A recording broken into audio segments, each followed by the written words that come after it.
Fenomena mengemis secara online dengan melakukan siaran langsung melalui platform media sosial TikTok ini menjadi perbincangan warganet.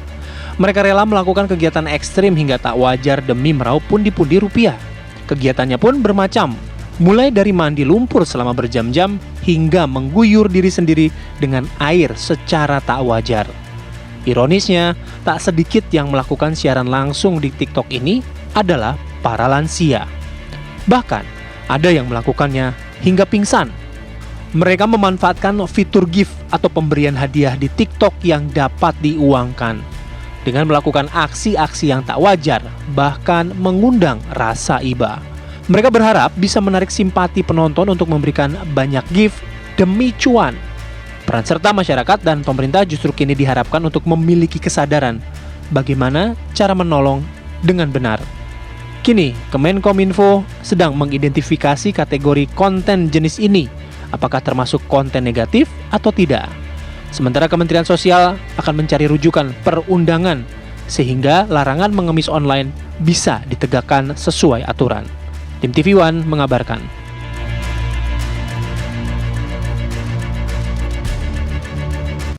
Ini yang kita sering lihat berseliweran di aplikasi TikTok, bahkan konten ini justru mirisnya menjadi viral di media sosial TikTok begitu. Ada yang lumpur, ada yang comberan, saya juga sempat melihat di beberapa kali timeline media sosial begitu ya. Ngasih gift nggak? Ngasih gift nggak? Nggak, saya ngasih yang merek lain.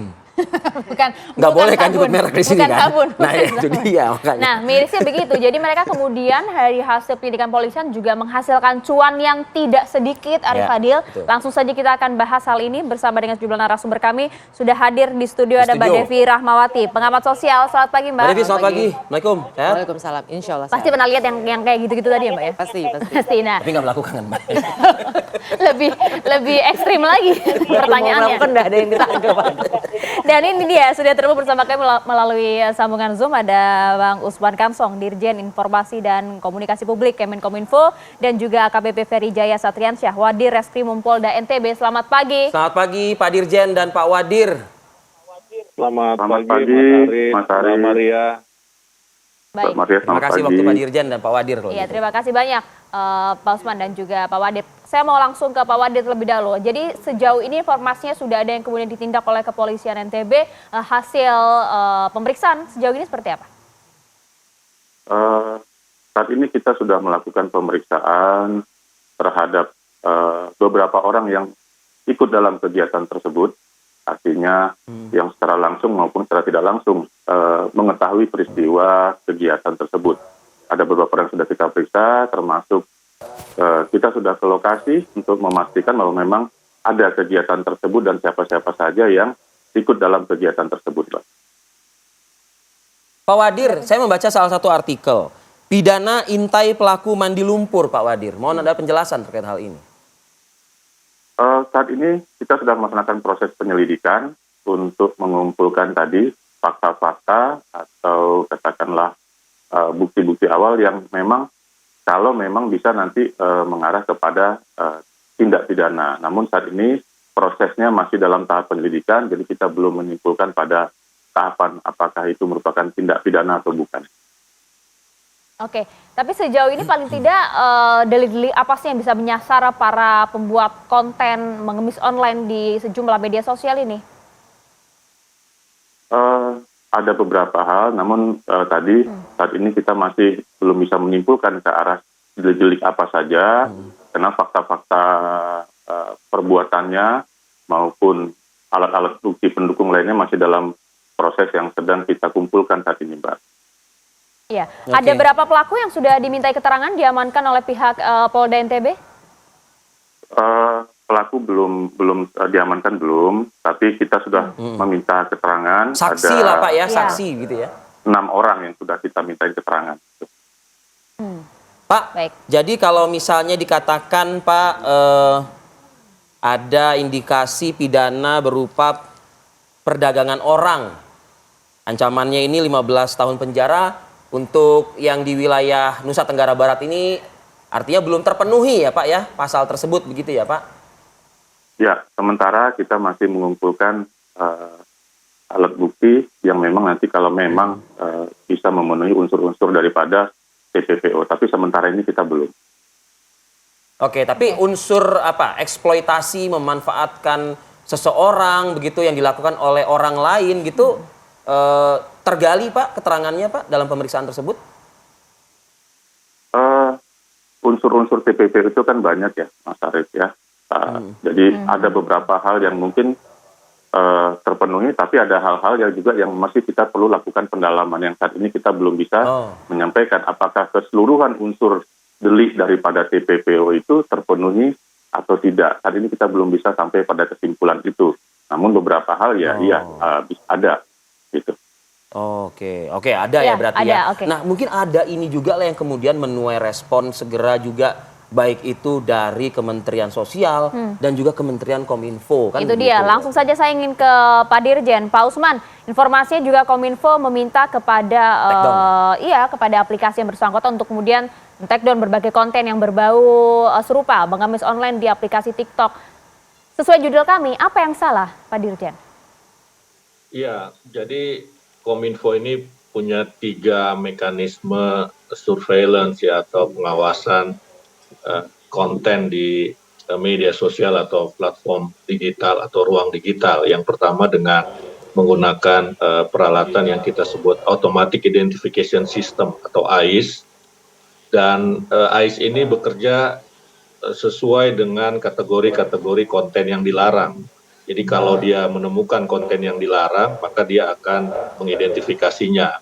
Kedua, dengan tim, tim yang bekerja dalam 24 jam yang memantau ruang digital tadi, dan bila menemukan konten yang dilarang dalam kategori yang sudah disusun, maka kita akan mengidentifikasinya. Dan konten yang dilarang ini antara lain pornografi, kemudian judi online, ujaran kebencian, disinformasi atau hoax, ya kemudian radikalisme, terorisme.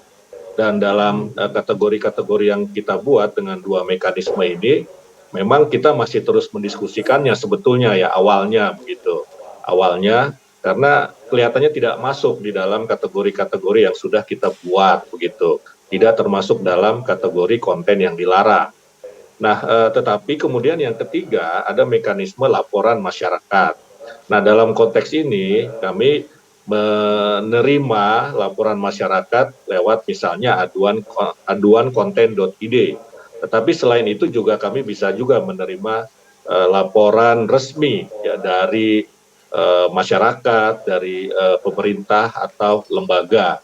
Nah, dalam hal ini kita sudah melihat ya ada statement dan juga ada edaran yang disampaikan oleh Kementerian Sosial kepada pemerintah daerah yang menyatakan bahwa mengemis online itu dilarang begitu.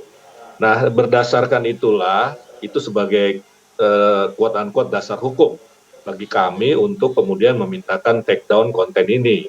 Ya, jadi kita ini sedang meminta platform untuk men-take down konten yang disebut mengemis online itu tadi begitu. Ya itu tadi beberapa dasar ya. Dari kementerian pun juga ada nggak sih arahan kepada ya penyelenggara platform gitu ya Pak Dirjen, atau juga kepada media mainstream juga begitu terkait dengan yang sudah mungkin disampaikan juga oleh Kementerian Sosial tadi begitu. Iya, jadi saya dalam interview dengan banyak media, saya sudah mengimbau ya pertama kepada platform ya untuk selektif juga dalam menampilkan konten-kontennya atau dalam katakanlah membuat masyarakat melakukan kreasi-kreasinya ini harus sensitif juga begitu ya, harus selektif ya supaya hal-hal yang kontroversial seperti mengemis online ini tidak masuk di dalam platform mereka. Yang kedua, kami pun juga saya berulang kali mengimbau kepada masyarakat ya untuk juga selektif, berhati-hati dalam membuat konten begitu. Bahkan kita pun mengimbau masyarakat untuk ya tidak tidak menonton, kemudian apalagi memberikan apa tadi namanya itu poin atau gift itu begitu. Ya, Iya, jadi kalau hadiah tidak gitu ya. diberikan kan itu katanya akan hilang sendiri ya, dia akan stop begitu kan.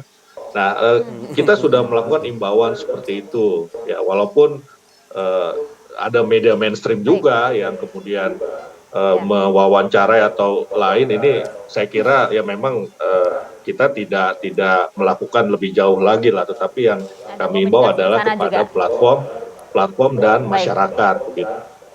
Oke. Ya, baik, terima kasih Pak Dirjen. Paling tidak kita sudah tangkap apa yang kemudian bisa menjerat para pelaku ini.